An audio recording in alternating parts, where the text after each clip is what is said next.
ating mga Pilipino na marunong sumabay sa agos ng panahon, ang mga pagkain natin nag-e-evolve na rin. Ang ating paboritong adobo, meron na ring version 3.0.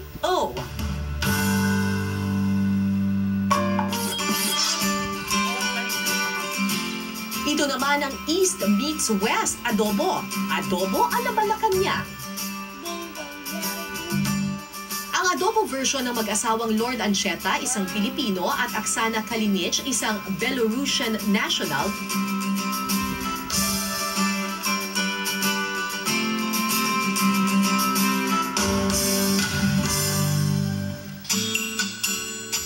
Ang kanilang recipe, 2011 People's Choice Awardee sa taunang Adobo Olympics. Isang adobo cooking contest para sa iba't ibang version ng putahing ito. Ipinangalan ito sa Malacanang Palace dahil raw sa mga bonggang ingredients tulad ng European spices at lamb meat o karne ng batang tupa. Tip ni na Lord at Oksana, i-marinate overnight ang lamb meat sa sherry vinegar at rosemary para maging mas malasa.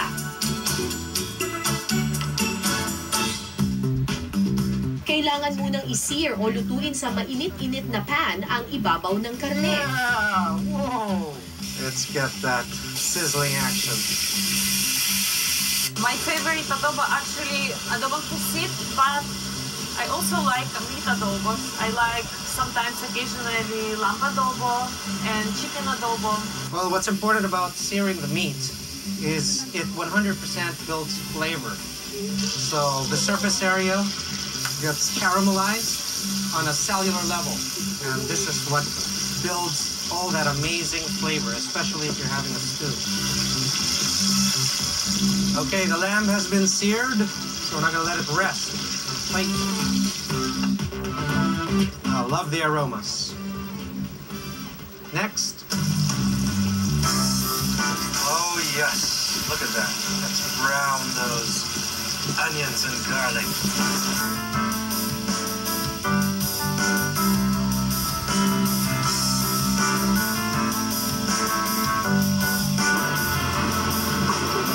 Matapos pakuluan ng ilang minuto ang sauce, pwede nang ihalo ang lamb meat.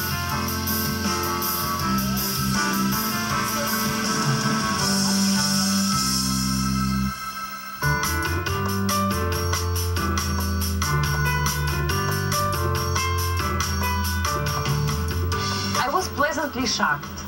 It was very rich flavor and very soft. I cannot even compare with anything. I don't know how to describe, but I like it from first time. Even the flavor for me was a little bit too strong, but still, it was very yummy nonetheless.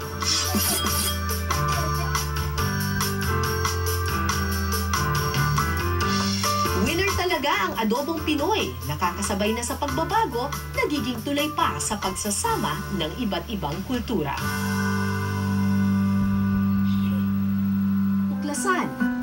Pati na rin daw ang adobo ng mga sinaunang Pilipino. Tinawag nila itong adobar na ang ibig sabihin sa salitang Espanyol ay to marinate.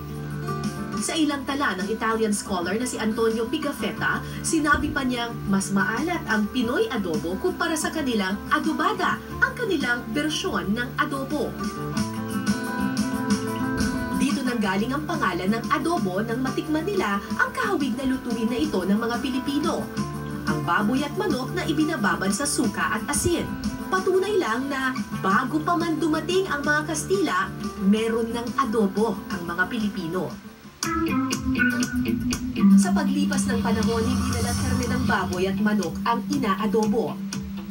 Sa mabatong bahagi ng dagat sa San Fernando, La Union, nagkukubli ang lamang dagat na masarap daw gawing adobo. Ang pugita.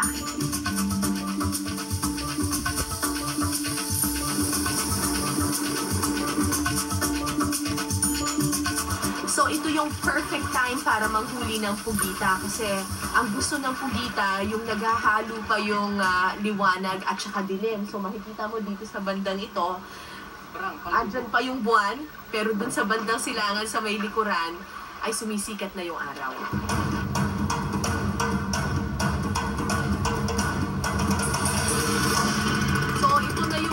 perfect spot kasi makikita mo, mula pa lang dito sa bangka, malinaw na yung tubig. Kailangan daw kasi talaga maganda yung visibility dahil yung mga pugitan nagtatago daw sa loob ng bato. So yung only way para makita sila ay makita yung kanilang mga mata. Pero ito mukhang perfect na to. Okay, let's go!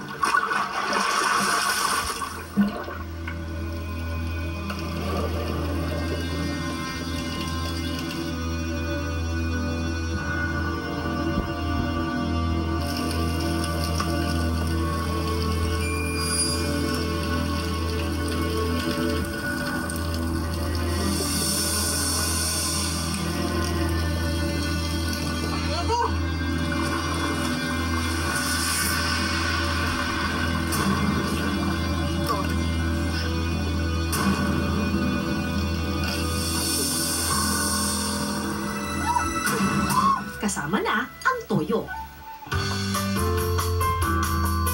Pagkukuluan lang ng 5 minuto at kapag lumapot na ang sabaw, ready na ang adobong pugita. Uy, mukhang ready na tong pugita natin. Adobong pugita. Oo nga, ma'am. Tikman na natin.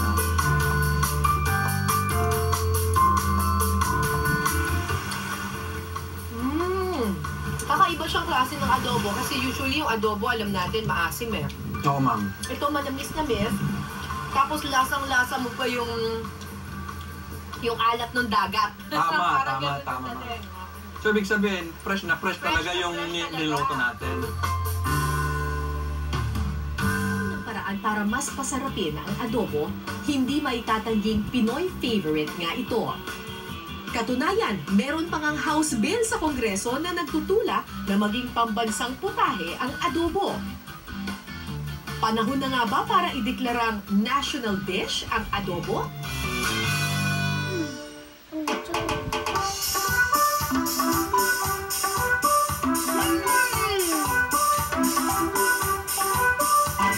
Kung meron daw dapat maging pambansang ulam, adobo na yan. Ang national hero natin na si Dr. Jose Rizal, paborito rin daw ang adobo. Dito raw sa kusinang ito unang na-inlove ang pamilya Rizal sa putahing ito. Kaya gumawa ng sariling bersyon ng adobo ang mga kapatid ni Rizal. Anong masasabi ninyo sa adobo sa labanos? Ako si Esther Lopez Azurin, apo sa tuhod ni General Pasiano Rizal. Galing pa raw ang recipe na ito sa kapatid ni Jose na si General Pasiano. Kung ang karaniwang adobo ay diretso sa lutuan ng ingredients, ang adobo sa labanos, ibinababad muna ang karne sa suka, bawang, paminta at dahon ng laurel. Imamarinate ito for one night para lasang-lasa natin lahat. Ang suka at saka konting toyo lang. Noong panahon ng mga Kastila, mga ilustrado lamang o mayayamang pamilya ang nakabibili ng toyo mula pa sa Binondo sa Maynila. Sabi ng lola ko, para sumarap ang isang putahe nila na kasi they want to give the best for the Rizal sa mga sa mga pamilya. So talagang dinadayo nila ang Binondo para kumpleto ang sangkap ng isang putahe. Matapos igisa ang karneng minarinate, huling ilalagay ang labanos. Napag-alam ko sa aking lola na ang labanos ay may asim na tumutugma sa lasa ng adobo. Kakaibang lasa kasi ang labanos ay may malutong na dating pag kumakain ka ng adobo. Pag may dadating na bisita ng mga kamag-anak, ito ang niluluto para nire-recall nila yung luto ng Rizal long time ago. Kaya ito yung paboritong iserve ng lola ko together with piniritong isda. Konti lang kami maglagay ng toyo kasi parang lumabas ang tunay na lasa ng adobo. Kung maraming masyadong maitim, hindi maganda ang dating ng adobo. Tapos makikita mo rin na magandang-maganda din yung kulay ng ating labanos kasi naprito na rin siya ng husto. Ang ginagamit ko yung fresh na laurel para may something green dun sa ating adobo. Ngayon, luto na siya. Pwede na natin to ilagay sa ating lalagyan. At, Kara, nandito na ang pamana na recipe galing sa Rizal family. Ang adobo sa labanos. Wow! Ang bango. Pero parang hindi adobo. Parang humba. Parang may aamoy akong tamis. Yung mukhang espesyal na ingredient dito. Merong labanos. Okay, tikman natin. Ang sarap. Tikman ko tong labanos. Ito yung nagbibigay ng asim.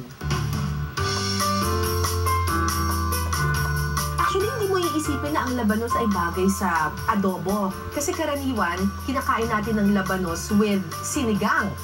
Pero, sakto naman pala, no? Napaka-universal talaga ng flavor ng adobo. Nakakatuwa lang kumain ng ganitong klaseng pagkain kasi it takes you back in time. Dahil itong recipe na ito ay recipe pa nung pamilya Rizal. Specifically, yung kapatid ni Rizal na si Pasiano. Very nice.